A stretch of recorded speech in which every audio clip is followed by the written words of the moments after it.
Welcome to the Predictive Playbook, everyone. I'm your host, John Ryan, and I have Kevin Braudis from Sportsmemo.com making his debut today. And it's a good day to be making a debut because Major League Baseball is really starting to heat up right now. It is one of the only sports that we do have available right now, but the Olympics are going on. We have PGA Tour. Those shows occur on Tuesday and Wednesday. So welcome to the show, Kevin. How's everything been going for you? I know you've been doing very well in baseball over the last 30 days, that's for sure. Yeah. Hey, John, thanks for having me. It's been going Absolutely. good. Definitely MLB is getting to that this week with the trade deadline coming up. So that's some pretty big news about to happen. Oh, absolutely. And, Nelson Cruz going to Tampa Bay is big. And then there's all kinds of rumors floating around today. Yankees apparently acquired about Scherzer. Mets are actually looking for help. The team that's flying quietly right now is the Philadelphia Phillies, and I wouldn't be surprised if they go after Kimbrel with full force because that's a team that looks like they just need a closer, and they could overtake the Mets, I think, in that division, especially if Atlanta and Washington become sellers. Absolutely. But what's your thoughts on the Cubs with all their players? I think they become sellers. I think Kimbrel is probably their biggest asset, and they are right now as we speak 10 games out of first place in the Central behind Milwaukee, two teams ahead of them. The Reds, which are a team that I think is very dangerous. I wouldn't want to be Milwaukee right now with the Reds in the rearview mirror. And then, of course, St. Louis is one game under 500. The Cubs are three. So for them to leapfrog over three teams within their own division, probably not going to happen. Yeah. What do you think of the Cubs? I definitely agree. I think they've already kind of started waving the white flag, and I think this week is going to determine a lot. And hopefully the Cubs fans get their last look at probably Bryant, Baez, Rizzo, whoever it is. But this will be their last 4 games at home before the trade deadline. So it'll be exciting to see. And before we get to your free pick, you can see in the bottom of the screen, folks, Kevin 49 gets 7 days. Now, that's 7 days all access. That's $7 a day, if my math is right, and that's at the cost of an IPA. And I like making that comparison because if you give up one IPA each night, you're basically paying for it by doing that. So the point is that $49 is an absolute great price to get Kevin's Major League Baseball and All Access Sports subscription. And you can do it right now using Kevin49 over at sportsmemo.com. And I wouldn't wait. I would not wait. So, Kevin, I was running the database here, and like everybody else, I have a pretty massive one going back to 1887 by player. But more importantly, it does 2021. So after the All-Star break, the hottest team right now is the Baltimore Orioles. And they have won $581 so far on a 6-2 record for the $100 better and averaging a 145 dog line. So not surprising after the All-Star break, these poor teams, I don't know what the reason is, but they do tend to play pretty well. The worst team right now is the Rangers, and they are a bad team. They're 0-7. I think they lost 11 or 12 in a row. Toronto, surprisingly, is 1-4 after the All-Star break. They're second worst. Then the Twins and Reds, 3-7. Phillies, 3-5. And there's a lot of contenders here, including the Dodgers, which are 4-5. And if you would have bet against them, you would be 5-4, obviously. But by averaging a 167 dog, the $100 better would be up over $400. So, things to think about. Definitely. But I know you want to talk about the Reds and the Cubs, I believe.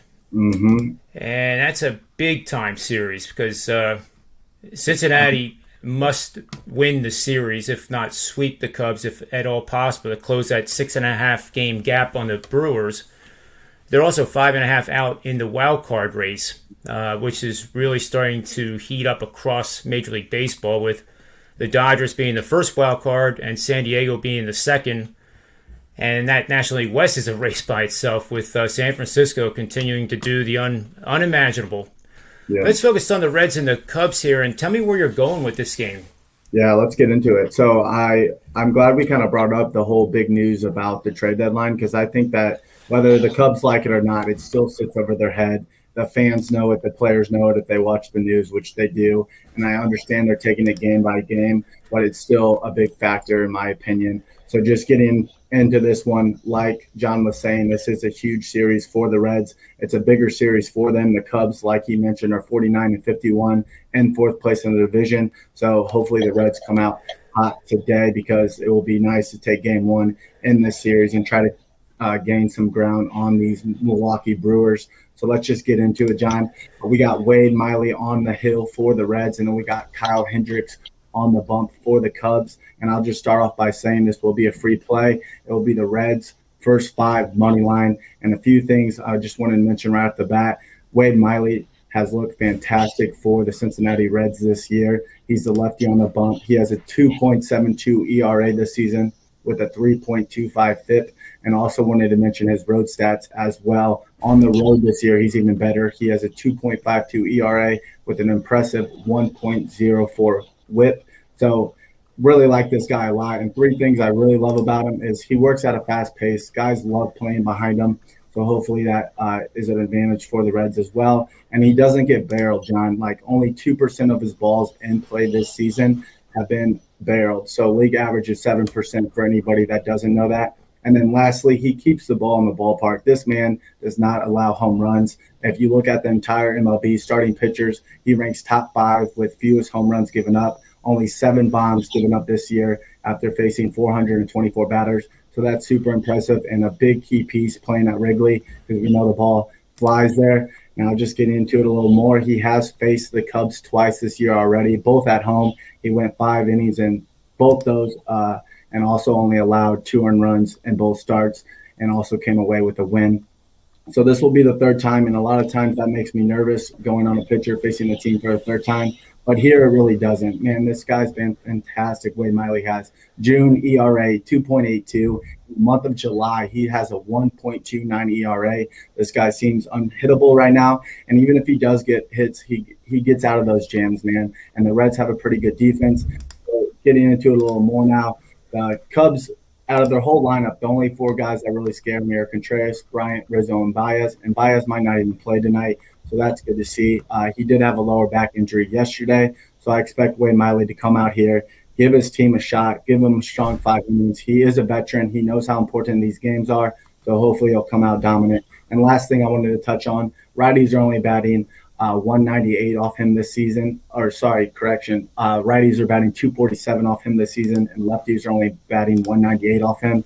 So I expect the Cubs to come with a pretty heavy right-handed lineup today.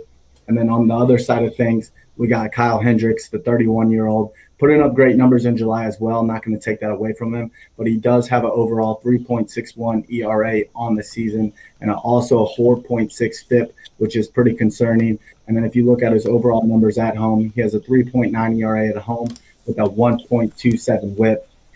So just getting into his numbers a little more, lefties are batting 289 off him this season, and righties are batting 256 off him this season, guys. And he gives up power on both sides of the plate, unlike Wade Miley. So that's pretty concerning with being at Wrigley with the wind blowing out a little bit to left. And this matchup has happened before, so it's a little deja vu. They did face off Wade Miley and Hendricks on July 4th. The Reds did win that game 3-2. And then last thing I wanted to bring up, with Hendricks, he has a career versus Reds team, and it's not in his favor, John. The Reds have a team average of 321 off him and a slugging percentage of 607. And this Reds team has really impressed me this year. They're fully put together, and unlike the Cubs, as we know, some days they show up, some days they don't. And now with the trade deadline approaching, this just seems like a Reds first 5 here for me. And then the last point I wanted to bring up, just some trends to kind of support our play even more. The Cubs are 0-8 in the last 8 versus a team with a winning record, and the Cubs are 2-10 in their last 12 games versus a lefty starter. So hopefully that wasn't too long, John, but I'm taking the Cincinnati first 5 on the money line plus 115. Give me that price. Give me that play. That was awesome. That was one of the best Major League Baseball breakdowns I've heard. So I have to congratulate you on that. And folks in the chat room or wherever you're listening to this, you just heard what he said and the knowledge and the depth of the knowledge he has. So You'd be nuts not to take advantage of the $49 offer over at sportsmemo.com that Sportsmemo just did for him. So you get $40 off. It's $49. That's $7 a day, and that's a great test drive to get what this guy does. And you just heard what you get with the picks. It's not throwing darts at a board or guessing, or oh boy, I think the Phillies are going to win today. There's reasons for it, and then you can sit there and like I'm ready to go to bet the Reds right now at the window. So that was very well done, Kevin.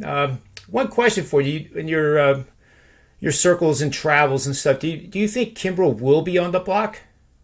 I would not. I think other players will be on the block before him, but I do think he's definitely overall on the block. I think all these players are on the block. If you're the Cubs, I don't see how you can't get anything out of these guys. Like that, they're in fourth place, like you mentioned. How do they not try to get something from these big name guys? And I know it's sad because this team has kind of came up together. They won the World Series back in 2016, but at a point you got to look at like long term and like, is this going to be the Cubs where they just suck for 100 years again, or are they going to try to get something out of these players before they leave? Yeah, that's good stuff. I agree with it too. And of course, when I was almost hoping. I'm kind of a quiet Red Sox fan. I'm more of a sports fan than anything, but I was almost hoping that the Yankees would sweep that series so that these teams that have assets could just charge outrageous prices, because we all know that the Yankees will pay anything with reckless abandon just to make the playoffs, really.